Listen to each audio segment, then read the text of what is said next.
Hey, everybody. Welcome back to Conversations in Ken's Café. I'm, of course, your host, Ken Somerville. We've got our good friend, the amazing gardener Scott, with us again today. We're going to be talking about gardening, and we're going to be talking about his new book. So, Scott, let's start there, because if you guys don't know who Gardener Scott is, smack yourself in the side of the head. Sign up on his channel as well on YouTube. But Scott, how is your new book going, brother? It's going great. There's been some hiccups. The book is Gardener Scott's Guide to Raised Bed Gardening, and it's available everywhere that books are sold. And Amazon, as big as they are, wasn't ready for the excitement, I think, for the book. And so it sold out in the first 2 hours when it was released last month. And they've Nice. had difficulties keeping it in stock. So I think that's great. I just feel for a lot of my viewers and the people I know that are trying to get a copy, because they'll order it and then they get a message from Amazon that says it's not available for 2 or 3 or 6 weeks. But I think all of that is figured out now. And I know, at least locally, when I check my Amazon, it's in stock at the local warehouse, so you can actually get same day delivery. And so I'm excited because it's actually selling and people are saying nice things about it. Well, and that's a great thing to have that kind of a problem, Scott. I wish I had a book that was going to be doing that as well, because there's so many people that need the information.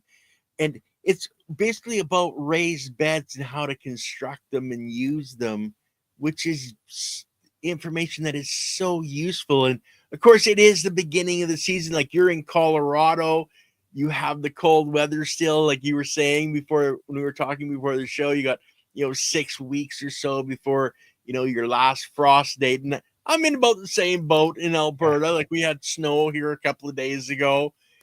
It's so amazing that you've been able to put all this information together for people to be able to use it and take their gardening to a whole new level. So, Scott, I really appreciate your taking the time to write that kind of a book, and I appreciate your followers for going out there and moving you probably into the top 10 on Amazon, because if they can't keep your book in stock, you got to be pretty high up there, brother. Yeah, I appreciate that. I think because I'm a new author, and it's gardening, which is not necessarily a New York Times bestseller list kind of thing. They just didn't order enough, and I talked to the publisher, and there's a delay between the process that Amazon uses and getting the book to their warehouses. So hopefully that's all figured out now. And it's actually a lot more than just raised beds. Oh, Now, cool. the focus, of course, is on raised beds, but I talk about planning a garden, how to choose what kind of beds you want to have in your garden.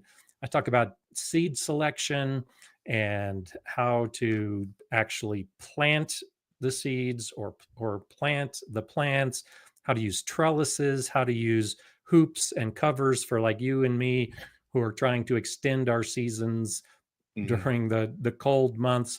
I have a section on that where I talk about how you can protect your beds and also protect your plants when the frost and the snow hits. So it really is a thorough guide. That's why I called it the complete guide. Over 300 pages, hundreds of photographs. So I also want it to be a motivator. So for people who are already doing raised bed gardening, I've got photos and how-tos on stone beds, metal beds, concrete beds, hybrid beds. And then for people just starting out and not sure if raised beds are appropriate, I talk about the basics of just a simple wooden raised bed. So it's really designed for gardeners of all different levels.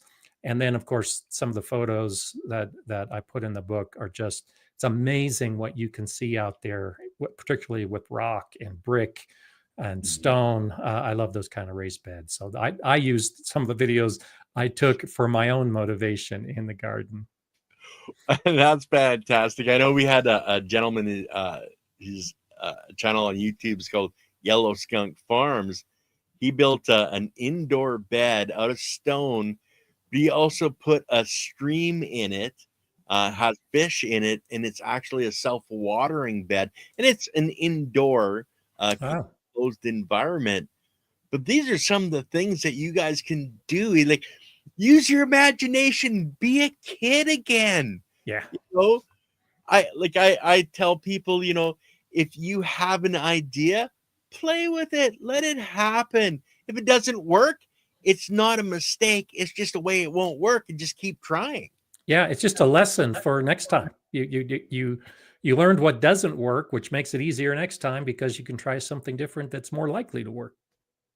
Well, Good and lessons. that's the key, is keep trying. I don't believe in failure. I believe in, oh, it won't work that way, so I just got to try a different way. Like, we wouldn't have light bulbs if Edison gave up after That's the first right. few hundred times that he tried the light bulb, right? That's right. That's right. Yeah, I look at it as well as just learning opportunities. I don't like to think of it Hmm. as failures either.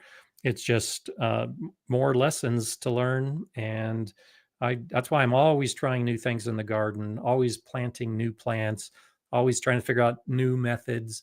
And along the way, some of them stick, and you decide, yeah, I'm going to put that in my toolbox and do it all the time. And that's what I'm after, is trying to make gardening as easy as possible, because I've made so many mistakes over the years that I've figured out how to make it easy with a little bit here and a little bit there. Well, and that's the brilliance of a long-term gardener that's willing to experiment with these things. But one of the wonderful things, and one of the reasons I love YouTube, because I call it the university of YouTube, Yeah. is, Scott, there's guys like you out there that have been doing this for so long, sharing this information. And if people actually take the time to go back, to the beginning of your channel and watch the progression, Yeah. they can take so many mistakes out of what they're doing, because they can see, Scott, you did it wrong here, but you admit to it. It's like, this didn't really work, so I'm not going to do this again. That's right. That's right. And in the last 5 years in particular, I moved to this house a little over 5 years. My 6 year anniversary is coming up in a few months, and I started doing the video. So I'd already been doing YouTube for about 6 or 7 years before I moved here. But the last 5 years have been exactly what you're talking about. I show the Mhm, entire progression from how to plan out a garden and figure out what kind of beds you want. And then I show in my videos how to build those beds, and then how to fill those beds, and how to choose the plants. There's a lot of similarities in my book because I mhm, basically followed the same process that I've been using for the last 5 years. And so the picture that's behind me is my garden last year, and 5 years ago it was a bare field. There was nothing there. And so mhm. my channel is specifically designed with that thought in mind, that a new gardener can discover the Gardener Scott channel and then take it step by step over a period of years to get to a point where you want to do it for many more years to come. Well, yeah, it's amazing when people start to find just a little bit of success. All of a sudden, you get really excited and go, "Look what I did! Look what I Yeah. created!" And that excitement just keeps you going. Oh, we have Jay Dixon, who's one of your moderators, has a question. Did Hi, the Jay. publisher approach you, or you approach the book publisher? So they approached me. So that's one of the nice things about being a big YouTube channel Mhm, with a good reputation. So it was uh, 2 years ago, a little bit more than 2 years ago, that they reached out to me. I was contacted by an editor, and they asked if I wanted to write a book. And then we were in discussions for a brief period, and I agreed. We came to some good terms, mhm. and then coincidentally, as soon as I signed the contract, another publisher reached out and asked if I could write a book. and I had to say, I'm sorry, I'm already under contract. You know, Mhm. and it's the kind of thing, you know, the one thing about the publishing and writing a book, uh, you're not going to get rich doing it. And, you know, you have to choose to do it because you want to do it. And that was the approach I took. I just had all this information that I've been developing over years. And I just really wanted to get it out to help people. And Mhm. so that was really the whole focus of the contract, was just the support I needed to put together a book that we could all be proud of. And I love the results, and the reviews have been great. And it really is one of those things that I'm very happy with, even though it took almost 2 years Mhm. from the point that we agreed to do it until it was published. Well, and a lot of people don't realize you can't just take pictures off of YouTube or off the internet to use. You have to have your own pictures Yeah. to use. So it's amazing to me how many people get into trouble by trying to take the easy route, Yeah. you know, and then they get smacked down and they go, "Oh, okay, well, maybe I better do this the right way." And that's the one thing that you've been able to show people, and that's why a publisher would reach out to you, Yeah, not just exactly. because you have 400,000 plus subscribers on YouTube, but you have that knowledge and understanding that really helps people. And that's the core principle for why you doing what you're doing, is Oh so yeah. you can help people.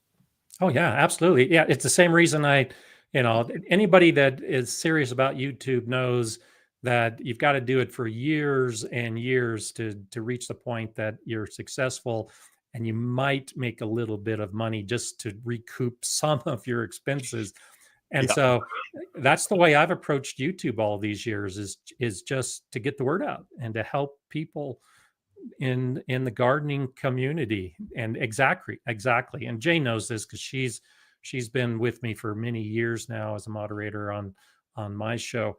But that was a big part of how I got started in YouTube all those years ago. I really got serious about YouTube about 10 years ago, and that's because I was building a huge school garden project, over Hmm. 20,000 square feet of space. And the plan that we developed had 105 raised beds. I added a few dozen fruit trees. We had a gazebo and water features and all kinds of things in that garden that started from nothing. And so I'd been a master gardener since 2004. When I was taking on that project, even though I'd been teaching classes for almost a decade, I realized I really didn't know as a gardener how to grow food for a school. And Hmm. we ultimately ended up growing more than 2,000 pounds of produce a year for our school in our own school garden. And so, where did I go to learn more? I went to YouTube. And what did I find on YouTube? Nothing that was helpful all that Hmm. time ago. And so that's what got me into it, is I was looking for help, and the information that was out there was incomplete, in some cases just flat out wrong. And Yeah. I figured there needed to be a good voice to get the good information out there. And like Jay says, I've had that integrity all along to try to focus on research based information. And if it's not a research based activity, then I highlight, this is what I do. And these, Hmm. like you said, these are the mistakes I've made, and this is what I've learned. And it's made a difference. You know, the feedback over all these years has been hugely positive. Well, and that's one of the things. Like still watch a lot of gardening videos, and my wife, of course, watches a lot of gardening videos. And there's some people that have, large followings that are putting out false information. Exactly. And I have to wonder who's paying them in the background to put out information that we know as a society isn't necessarily the truth, but yet they're still putting this out. But then it's all to the individual, and they're going to have to deal with, Yeah, what they've done in their future. But that's where I tell people, listen to many voices. So go to exactly. many channels, listen to, the same person or a bunch of different people talking about different styles of raised bed. And when you form that consensus from the multitude of voices, then you can start to go, okay, this should be the truth, but then test. You know, Exactly. yeah, Yeah. if you're not building your own raised bed and testing it out, then you're not sure. Because face it, guys, a lot of people haven't heard the term terroir. It's a French thing. It's your local environment. Yeah. And even in Scott's garden, he has different environments inside of his backyard Oh yeah. because Microclimates. exactly, you're creating these microclimates yourself. So don't just take everything at face value and say, okay, this is going to work in my area when it may not work. Like I've got a gentleman that's growing outside of Las Vegas, Nevada, close to Death Valley, and he's growing hemp out in the desert. His environment is pretty harsh, Oh yeah. you know, so everybody can take a look at that's in a desert type environment and follow along with what he's doing because he's actually done the research. It's not just a startup. Like Scott, you're 5 years into this, I believe is what you said, At this house. Yeah. at this house. And it takes time to develop biology in your soil, to develop your soil to be a true living soil, to grow your plants healthy and strong. And Scott, we've talked about this before, and I know you've had Kelpie Wilson on Mhm. your channel just a Talking about little while biochar. ago. And biochar is one of the things that we can add as a gardener, or Yeah. even as a major farmer. You can add biochar to improve the soil and your soil structure. We like on our channel, a lot of the stuff we go into some pretty deep stuff. We have some pretty deep scientists that come on. Um, but it's all based on growing your plants to be healthy, vibrant. So when you consume them, like look at Scott's face. You can't tell me Scott's not healthy. Like look at this man. I Okay. try. You're going on a 3-week holiday to Europe, okay? I mean, you got to be healthy and strong just to want to go walk around England and Scotland and all the different places you're going to. But without that base understanding, you can be just throwing money away. And we don't Yeah. want you guys to throw money away, Yeah. okay? We want you to go and take pallet wood and build your first raised bed and give it a try. And that's why, Scott, your book is going to help so many people, because a lot of people, they need that physical book to touch. I'm a very visual learner. I can watch your channel all day and I can pick out the nuances and the little hints, etc. But some people, they need that physical book so they can reference back to it. Yeah. That's the way I am And too. And that's how I designed it for guys like us. mhm. So Well, I want to touch a little bit on what you're just talking about, because I stress all the time that mhm, every garden is unique, and I've made videos and I've done live streams where I very specifically say, don't do what I do mhm, just because I say that I do it. Go to other sources, look at other videos, go to some blog postings, look in a book, and coincidentally, and you know this, so when you and I start talking soil and we're talking the same thing because we've done the same kind of readings and we've done the same type of growing, that's a start. When you got two people that are now saying the same thing, that should say, oh, maybe there's something to this, but that still shouldn't be the only reason you do it. Look for that third source. And there's much about gardening now that you go to on YouTube. You go to the biggest channels. For the most part, we're all saying the same thing because we are preaching basically the gardening gospel that says this works regardless of where you are. But Mhm. it's not universal, like you pointed out. There's a very big gardening channel, and I agree with you. There's a couple of them actually. I don't know where they get their information.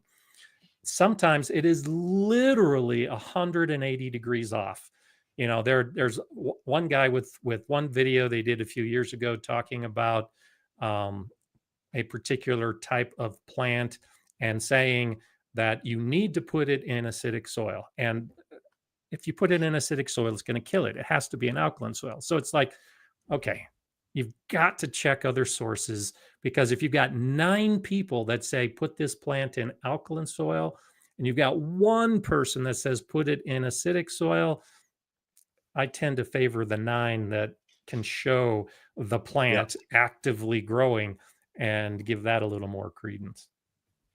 Well, and like I don't know if the person just made a mistake, but if they did, they should redo their video Yeah. to change it. But we call it like, because I was injured. I used cannabis, and that's why I got into growing to the depth that Mhm. I did. And it's the bro science, you know. Oh, well, yeah, I did this and it really worked. Well, maybe that worked in your specific case, and maybe it was something totally different because you tried 20 different things at the same time. Exactly. That's where experimentation and learning from somebody that you can go back, a year, 2 years, 3 years back into their channel and look at what they did and how they have progressed in their journey, I think is one of the keys that people need to understand. Like I talk about, it's what the heck is his name? Captain.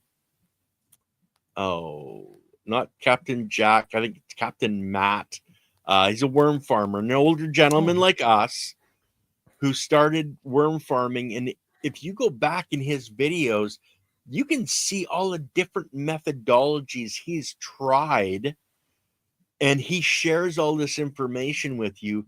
That if you find a brand new channel that has no past and you can't go back and look at what they've been teaching, then in a lot of ways you're doing yourself a disservice. Unless you personally know the person and you can trust them, then you can really get led down the garden path, I guess would be a nice way to put it.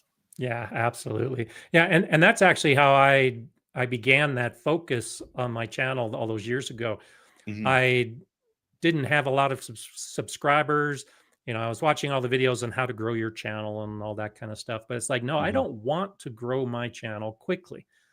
I didn't even make an attempt to grow my channel until I had 50 videos mhm. in my library. Yeah, 50 videos that talked about how to prune tomatoes, how to make trellises, how to do all of these different activities. And when I finally had 50 videos in, that's when the gloves came off, so to speak. And it's like, okay, now I will promote my own channel mhm, and I will start searching for that audience. And the audience found me because, like you said, they found one of my videos and they said, oh, I like this. There were others that they could look into covering a lot of different topics, because I wanted to avoid exactly what you were talking about. I didn't want to have a great video and then people look and go, "Oh, that's the only one he's ever done." You need to yeah. have some foundation if you really want to make a difference with how the gardeners are going to garden. Well, and a lot of people, and it's a really good point you're making, Scott. A lot of people need. Oh, and there's the puppy. We have a Oh, visitor. yep. She's she's wondering why I'm talking right now because we're normally sitting in a chair having dinner about this time of day. That's Mala. Oh, well, Maul is a beautiful looking puppy. I sent mine upstairs because he was whimpering, just before the start of the show. So he's upstairs with Lily.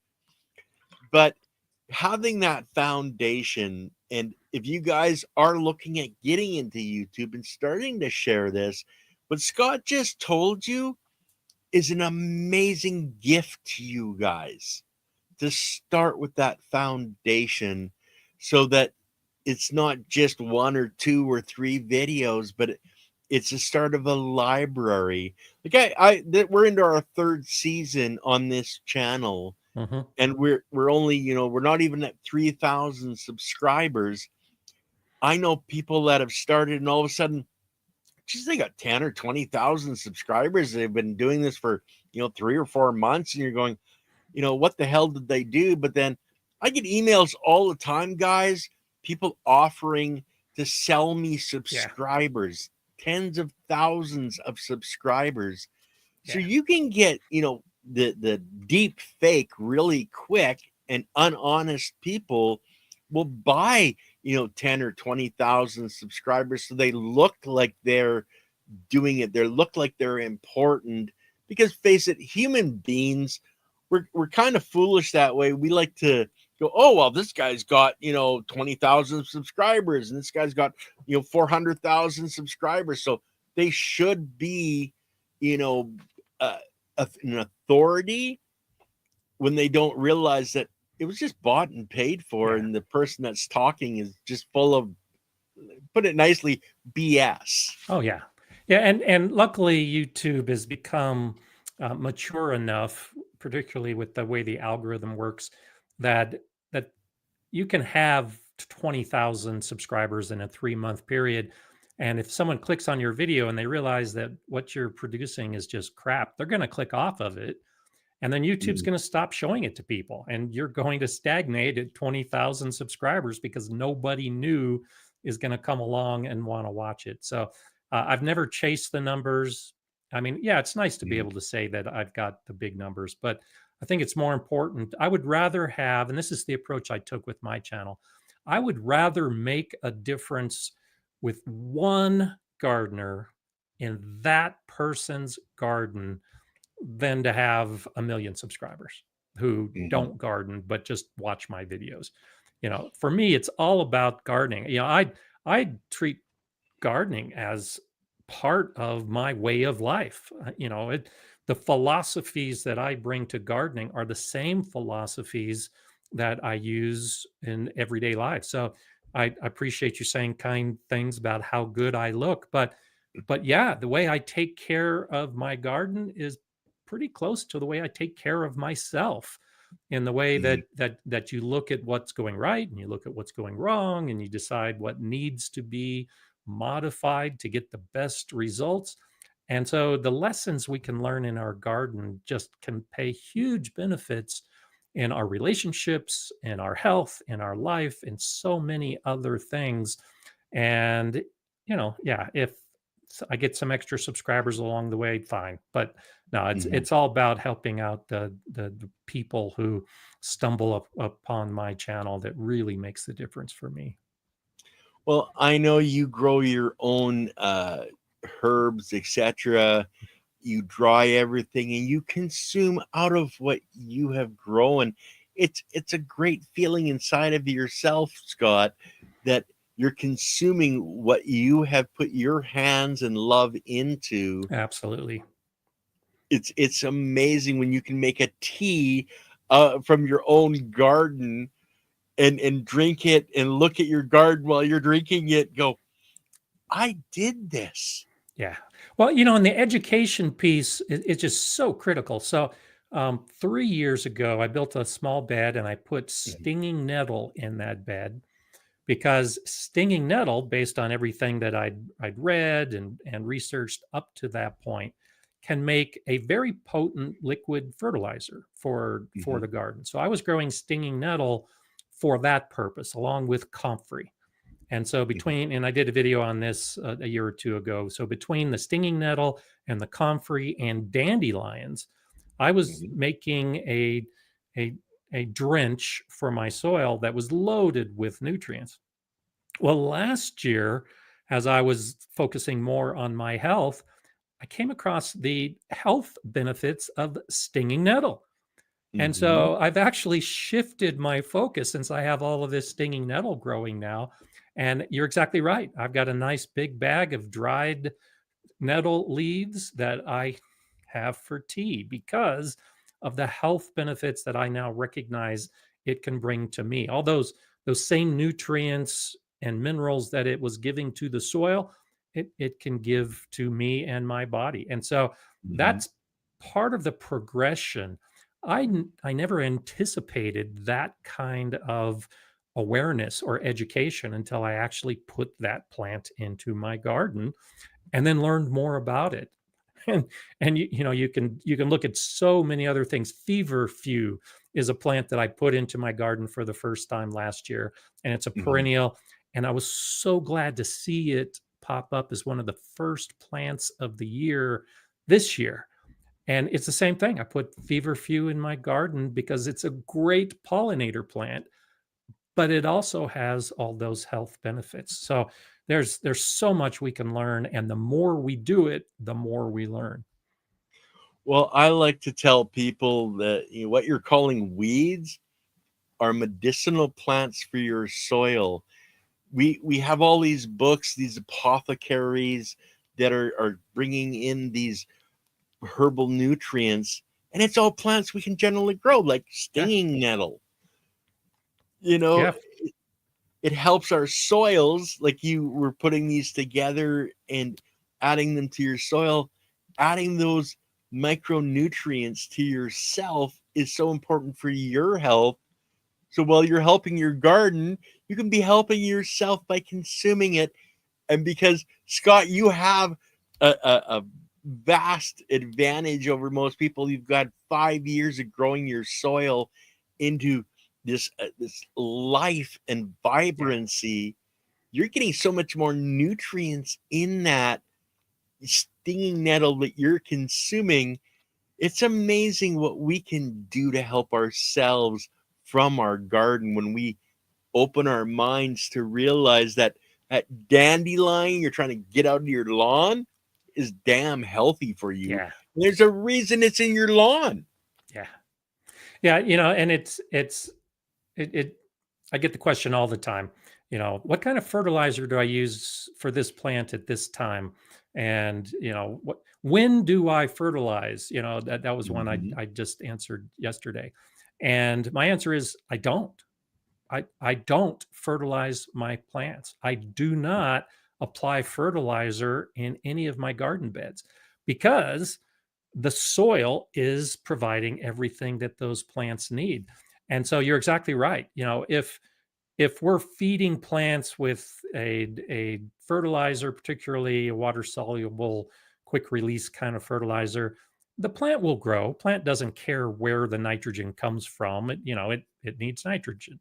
But Mhm. when you look at it from the health perspective, with the other minerals and the micronutrients and the things that you're going to consume, do you really want to be consuming just those primary macronutrients that come in the form of a fertilizer through the plant? Mhm. Or do you want to do all those minerals and micronutrients and the other macronutrients that are present in your soil? And that's the approach I take. And yeah, you're right. Building a good, healthy soil over a period of time, we can all benefit from that because we're going to consume, basically, we're consuming literally the fruits of our labors over that Mhm. period of time. Well, and like I talk a lot on this channel about the biology, about cells. Like each your plant has cells in it. Your plant can't grow without the cell division. Who's in control of cell division? It's the biology. And if we're growing the biology, which is growing our soil, which is growing our plant, we're grabbing all the nutrients that are in the soil into the cells of the plant. So when we put those cells in our body breaks those cells down and then uses it for our body. But if you're just using NPK, Yeah, nitrogen, that's not phosphorus, enough. potassium, you Yeah. know, The plant will grow. I mean, yeah. that's, there are major corporations that have convinced us that that's all we need. And yeah, to some degree, that's all a plant needs. It will grow with NPK, Hmm. but it also needs sulfur, and it also needs calcium, and it also needs magnesium, and at the macro level. And then you start getting into the copper and the zinc and the iron. You start going through all those micronutrients. Yep. I want that plant that has been exposed to everything it needs, and the plant will use what it needs when it needs it. So when we Hmm.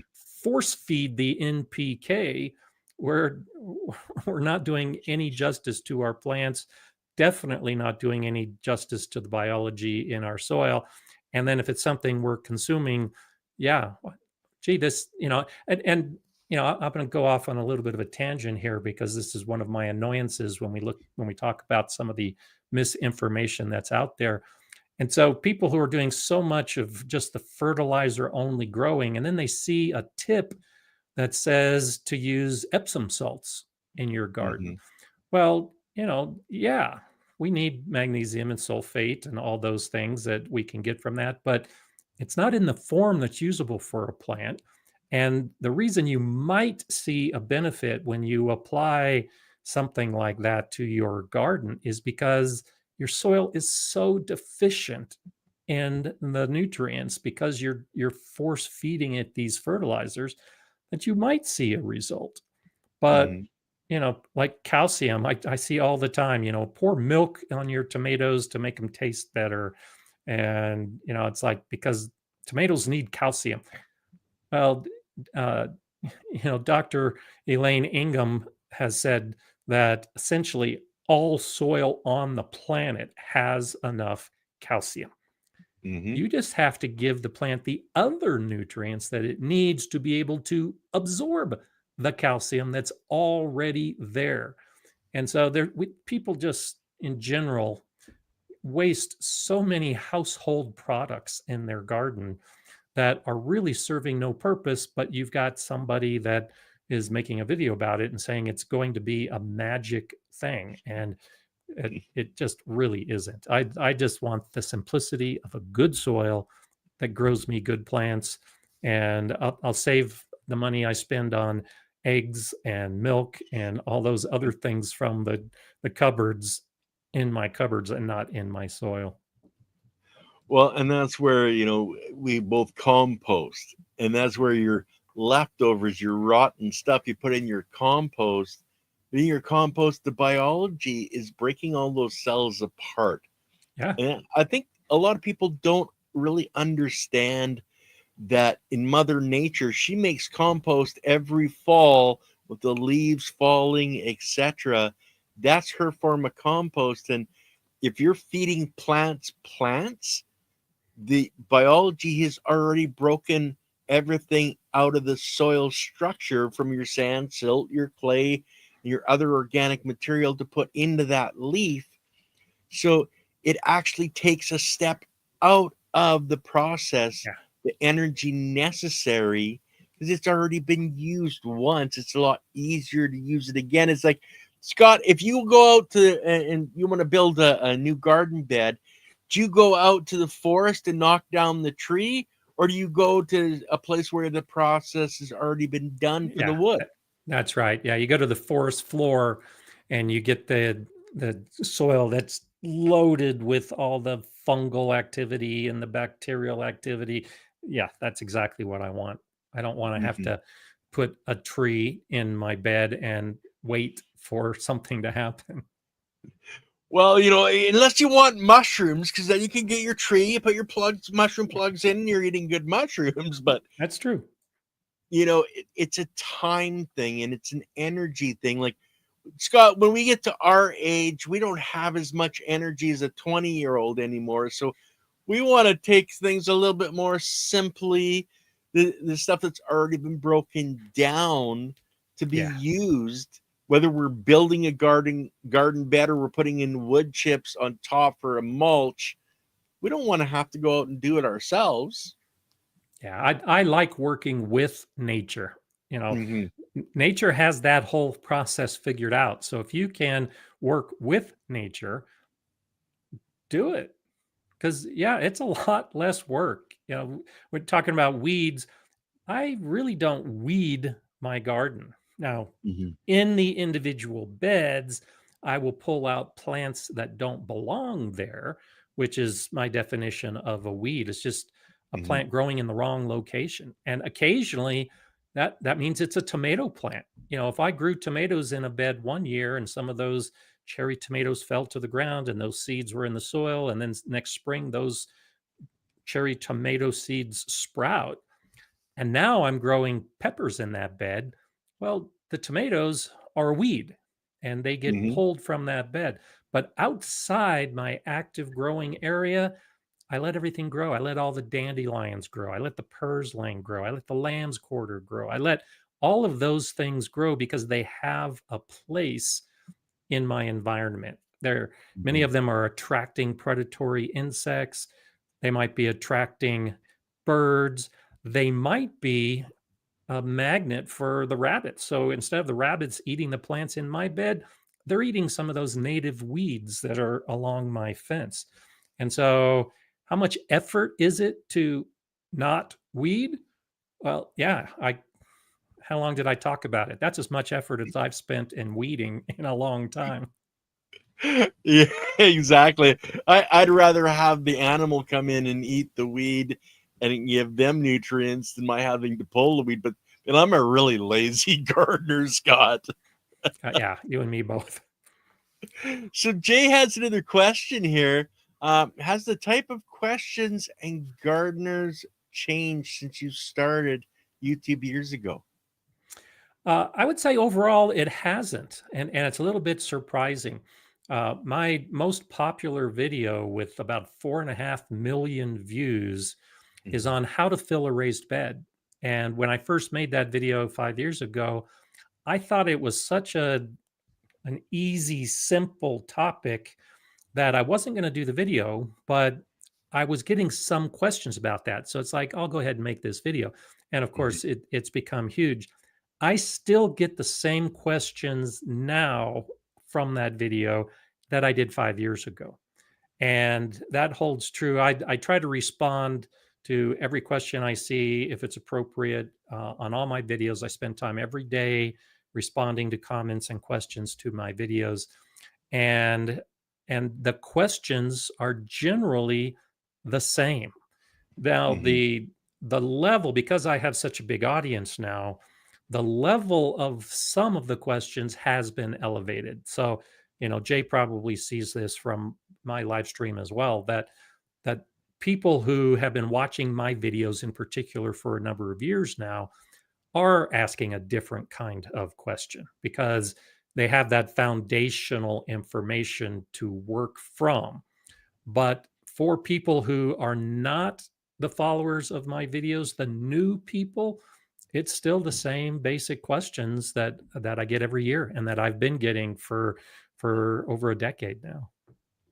Well, actually, to me, that actually gives me hope, Scott, because that means there's more new Yeah. people coming out and starting. And this journey is so amazing once you take those first steps and get excited about it.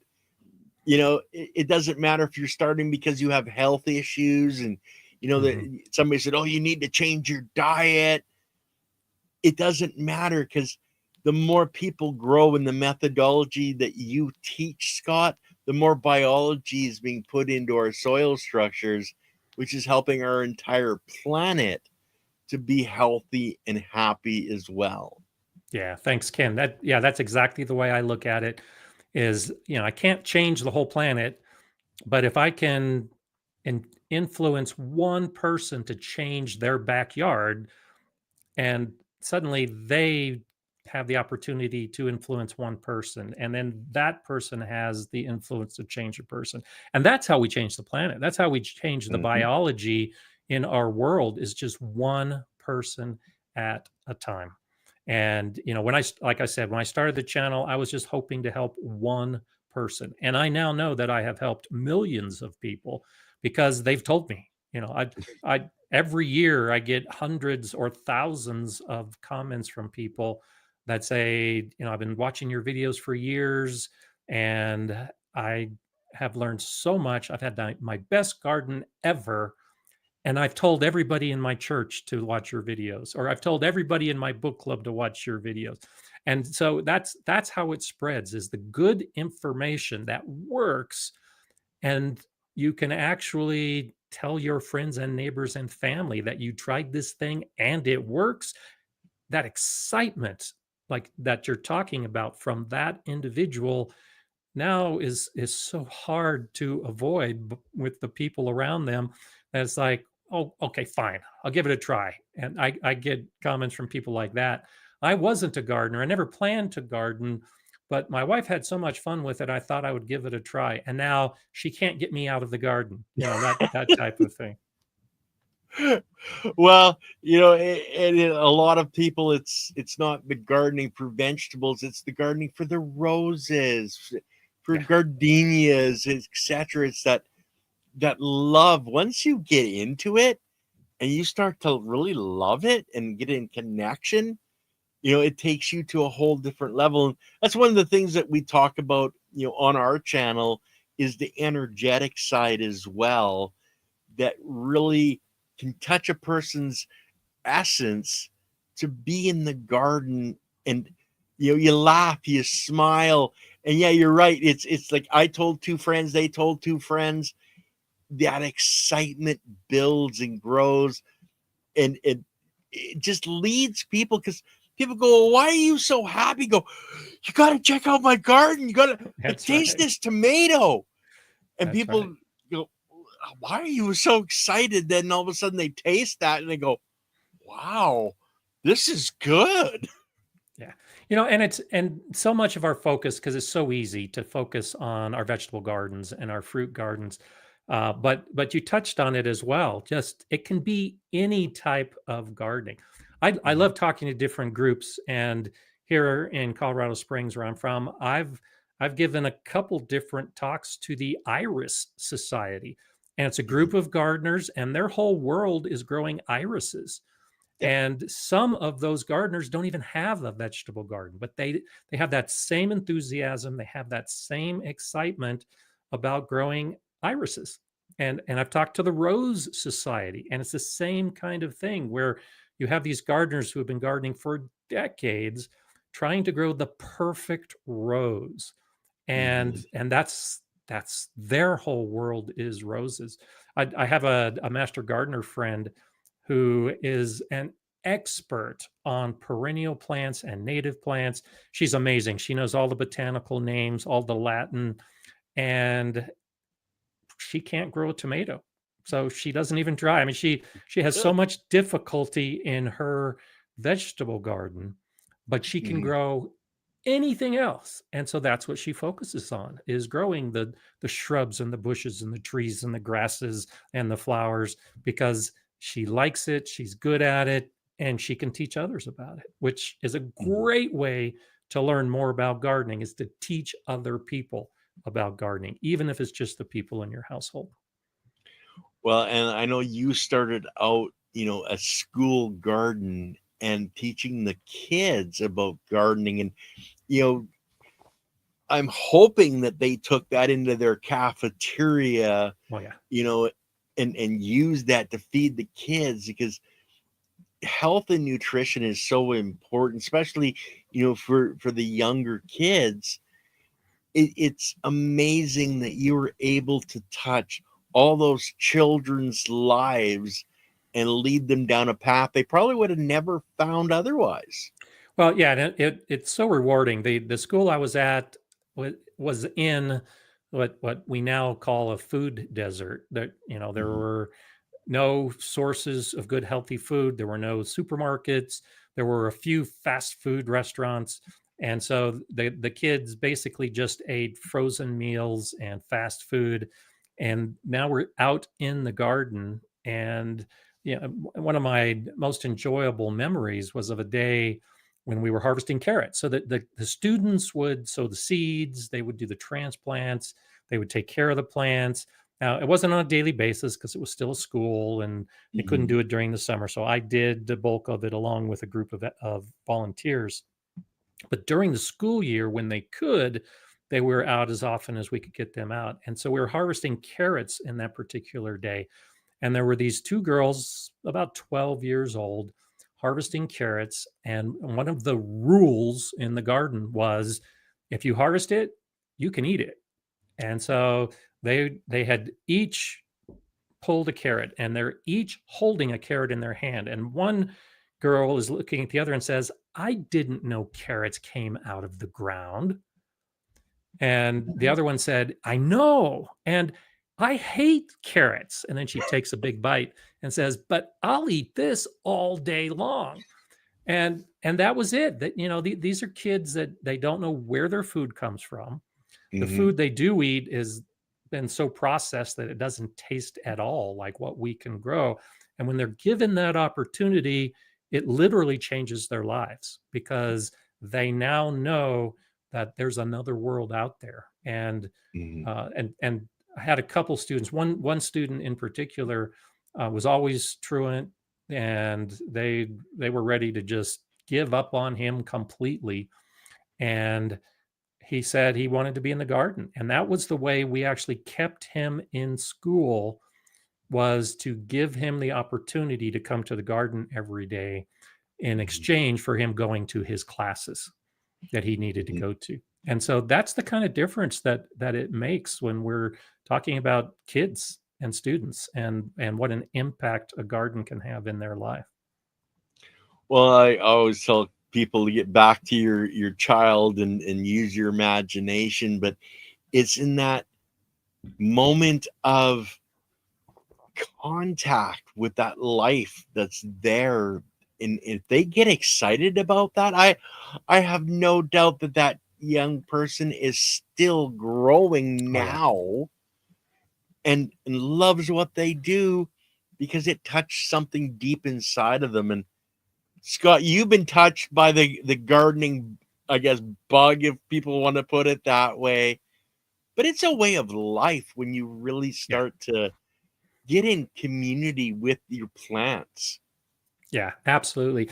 I was actually on Joe Lample's podcast a few days ago. It hasn't come out yet, and we were talking about that concept. And he had his PBS show, Growing a Greener World, and has written some books and is a fairly well known gardener Mhm, and has the ability to just hook everything up to a timer and let the program take care of the garden. And part of our discussion was that no, we can't do that, because we are experienced gardeners now, and because we've been doing it for so long, it really is necessary that we hand water. We have to get out in our garden. We have to get out and see our plants every day and treat our plants with the care that each of them needs individually.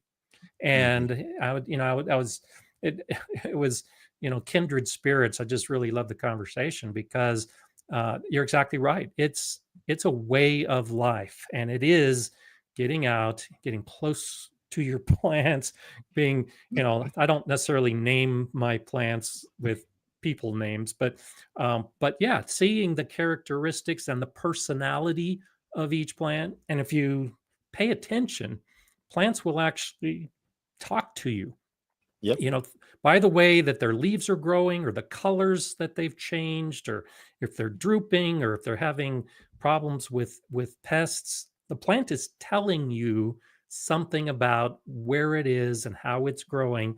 And if you pay attention, you can have a big beautiful garden because you're taking care of your plants. Just like if your kid comes up to you and tells you that they skinned their knee, you're going to put a bandage on it. The same thing happens in the garden. The plant is going to tell you that it's injured, and you've Mhm. just got to figure out what kind of fix you got to do to make that plant feel better.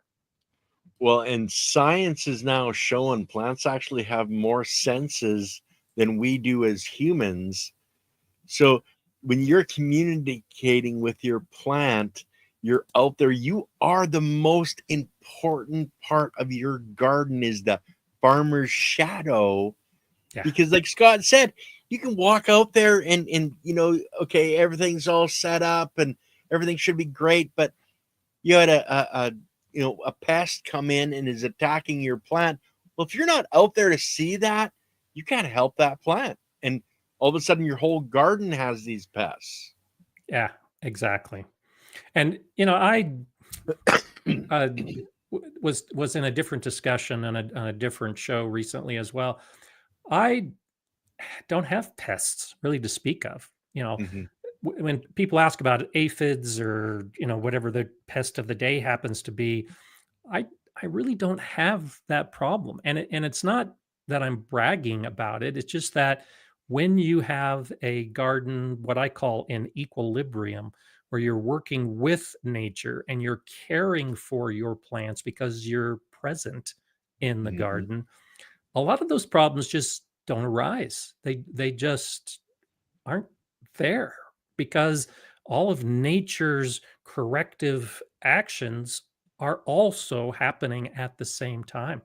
And so I'm looking because this is the time of year. I have a plant that's just outside my garden gate, and it is usually the first plant of the year that gets aphids. Now it's mhm, outside from my regular gardening area. It's a current bush that is native to my area, and it's right next to my driveway. It's growing in a rock mulch area. I never water it. It gets very little sun. It's a plant that I didn't put it there. It came with the house, but it's growing mhm. in the wrong location. And that plant struggles, which means it's the first plant that's going to be attacked by the insect pests. And the aphids show up about this time of year, most years. And what follows the aphids? The ladybugs. And Yep. so the ladybugs show up a few days later, eat all those aphids. They've had their fill. And where are they going to go? Where they're going to see my beautiful garden that's just over the fence. And then I have a resident population of ladybugs for the rest of the year. So, it's little things like that where you observe what's happening and then use it to your benefit. And so I I would like to move that plant so it didn't have such a terrible existence, but it plays a very important role in my overall garden to keep the rest of the plants healthy and happy. Well, and you were mentioning that the plants outside of your normal cultivated area, you're just naturally letting them grow and they become what is called a banker plant. They're the Yeah, ones that the bugs go to first, but they also bring in the predator that eats that bug. exactly. And it's a beautiful thing when you look at it in that way. It's a progression of everything. And that's where we talked about microclimates, producing a microclimate that has unhealthy plants is where all the bugs are going to go Yep. and consume those plants and stay away from your garden. So these are actually techniques that are used in gardening that you got lucky on that having that plant. Yeah, you exactly. know it it's I don't know. I don't want to talk about horseshoes or anything like that, Scott, but come on. Well, but the method, it is a method that I've been familiar with for years, which is why Mhm. I could spot it and which is why I use it to my benefit. You can Yeah. use that same basic practice with other plants, intentional plants. So at the school garden, we had an infestation one year of harlequin bugs, and it was Mhm. in the second year. So the soil wasn't fully developed, the plants weren't as strong as they would become because by the fourth year of the school garden, we didn't have any insect pests. But in that second year, we had harlequin bugs. And I noticed that they were particularly attracted to the turnips. And so I had one bed I was growing some turnips in, and Mhm. it was being devastated by these harlequin bugs. So the next year, what did I plant in a few different areas of my garden? Turnips, Yep. with the intent of attracting the harlequin bugs, and they accomplished that job. They became my trap plant, my bait trap, my sacrificial plant. Mhm. And after a couple years, I put the turnips in and they were no longer being eaten because that equilibrium had developed with the predators that had moved in, because I had the weak plants to attract those particular pests. And then nature said, "Oh, thanks for the hearty dinner of harlequin bugs." And then everything works out pretty easy. I'm a lazy gardener. I don't want to have to work too hard. And Yep. so it may take a couple years to get to that point, but it's well worth it. And that's the thing, it's the progression. But one of the brilliant things, and you just mentioned it, is looking, because you're in the garden, you're there, you can see those things. If you look, open your eyes and see. And that's where it's so important for you to go into the garden. Yeah, But there's the other aspect, the energetic aspect. And you think, people build these, what they call Zen gardens to go in to meditate in. There's a reason that they're surrounding themselves with all those plants and being able to meditate there and be at a different level. And it doesn't matter. It doesn't have to be, the fancy koi ponds and all of this. It can be your vegetable garden. Go exactly. in, take your lawn chair, kick back, relax, just be surrounded by those plants. And you can actually start to feel that energy come into you, and you can give that energy back. Go into your garden with love, and you're going to have a much nicer garden than if you're going in afterward going, oh, damn it, I got to go weed these damn plants. That's right. Yeah, a few years ago, I was talking about so I have a garden, but within my garden are multiple gardens. So Mhm. I have a pollinator garden, I have a fruit garden, I've got a vegetable garden, I've got herb gardens, and I was asked if I was ever planning to do a Zen garden, and I said, I already have. I just told you what I've got. It's the The whole thing. whole garden is a Zen garden. If I need a, because you're so right, the energy between the different types of plants, I think, is palpable. Once you listen and feel it, if you are in a particular mood, you might find that one area of your garden is helpful. And maybe if Mhm. you're having a different kind of day, a different part of your garden helps with whatever that issue is that you're having.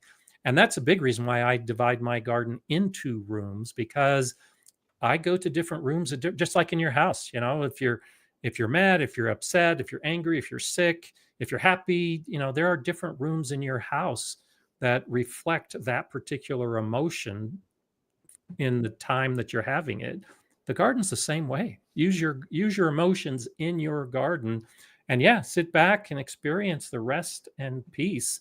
And it's better than paying somebody to tell you what you need to do to relax. Well, I'd rather go and enjoy my garden than pay somebody $200 an hour to go, well, I think you have a mother problem. It's crazy. But Scott, we're just over the hour, my friend. I so appreciate what you have done, the book you have created to help people, your channel. And guys, if you're not subscribed to Scott's channel, the Gardener Scott channel on YouTube, and he's, like you said, he's all over the place, Facebook, Instagram. Buy his book. If Thanks. you can get it, hopefully Amazon's got things fixed again.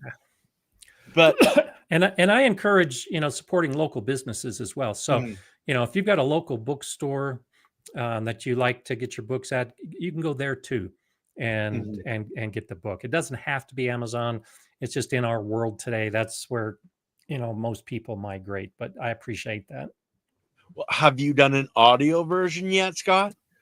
So I haven't, and Mhm. we haven't discussed that, but I'm hoping that the book is successful enough that the publisher asks for more, and I'd like to turn it into an audiobook. Now, there's a lot of pictures, there's a lot of how to, there's a lot of diagrams, there's a lot of photos that are there for motivation Mhm. and encouragement. Not ideally suited for an audiobook, but I think it still is suitable because I have a number of viewers that listen to my videos or listen to my live streams like a podcast in the Mhm. garden. And so keep your fingers crossed, Ken. Maybe we'll have an audio version of Gardener Scott's Guide to Raised Bed Gardening someday.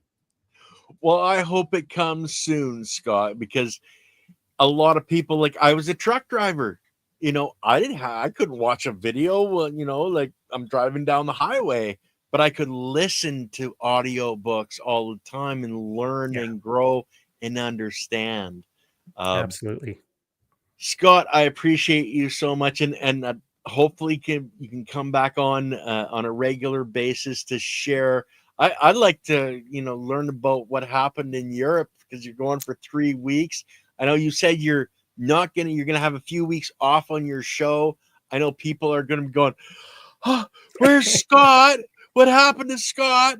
Yeah. But It's a you're working holiday. I'm going yeah, to be meeting up with a lot of my fellow YouTubers, and so we'll be making some videos. You'll see that on cool. my channel. I'll definitely be talking about it on the live stream, and yeah, I'll come back sometime in the months ahead, and I can tell you about that experience. Well, that'll be fantastic, guys. As for the show, on our channel, we have Adam Igwe tomorrow, the gentleman that's just outside of Vegas, growing in the desert.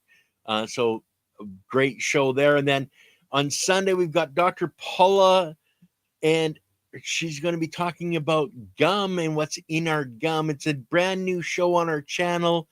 She's a functional chiropractor that's going to be coming on doing a couple of shows a week for us as a new host.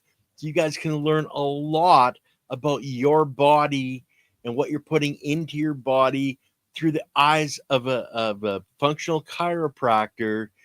And it's going to help us all out on learning what we should be doing and shouldn't be doing with our bodies in motion and sitting just down and what we're consuming. But Scott, I'm going to give you the last word. So if you want to say goodbye to everybody, please do. Well, goodbye, everybody. Thank you for being here. Thank you for supporting Ken's channel, of course. And thank you for all the support. I recognize a lot of names in the comments that pop into mind from time to time. So just, what we talk about, Ken and I in particular, I think is just so important. Just developing that personal philosophy in your life, and gardening, if it's a part of it, makes the whole thing much easier. So thanks for having me on the show, Ken, and I look forward to the next opportunity. Oh, yeah, guys. Have a great day.